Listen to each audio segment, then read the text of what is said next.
What is up, YouTube? Welcome back to the channel. And this is more like a welcome back for me because I was in Japan, guys, so that's why I haven't been uploading. Just taking my dream vacation and relaxing and enjoying my life. But anyway, guys, I'm back. We are back with the Bible chapters. We're back with Bible verses. Let's get it, guys. Today we are reading through chapter 18 of Matthew. Let's get on into it. The greatest in the kingdom of heaven. At that time, the disciples came to Jesus and asked, "Who then is the greatest in the kingdom of heaven?" He called a little child to him and placed the child among them. And he said, "Truly I tell you, unless you change and become like little children, you will never enter the kingdom of heaven. Therefore, whoever takes the lowly position of this child is the greatest in the kingdom of heaven. And whoever welcomes one such child in my name welcomes me." Causing to stumble. If anyone causes one of these little ones, those who believe in me, to stumble, it would be better for them to have a large millstone hung around their neck and to be drowned in the depths of the sea. Woe to the world because of the things that cause people to stumble. Such things must come, but woe to the person through whom they come. If your hand or foot causes you to stumble, cut it off and throw it away. It is better for you to enter life maimed or crippled than to have 2 hands or 2 feet and be thrown into eternal fire. And if your eye causes you to stumble, gorge it out and throw it away.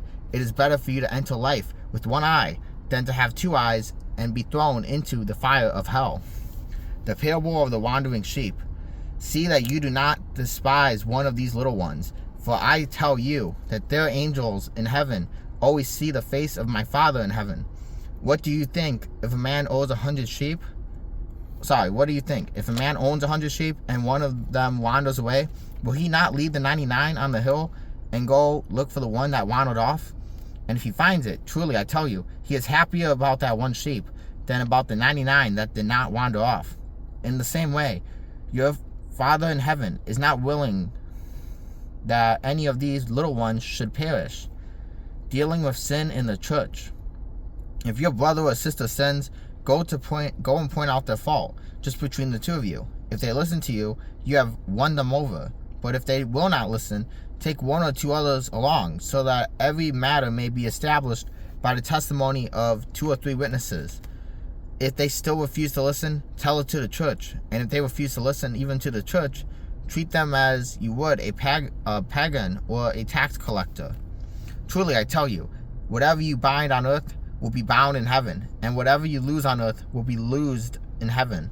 Again, truly I tell you that if 2 of you on earth agree about something they ask for, it will be done for them by my Father in heaven. For where 2 or 3 gather in my name, there am I with them. The parable of the unmerciful servant. Then Peter came to Jesus and asked, "Lord, how many times shall I forgive my brother or sister who sins against me? Up to 7 times? Jesus answered, "I tell you not 7 times, but 77 times. Therefore the kingdom of heaven is like a king who wanted to settle accounts with his servants. As he began to settle the settlement, a man who owed 10,000 bags of gold was brought to him. Since he was not able to pay, the old master ordered that he and his wife and his children and all that he had be sold to repay the debt.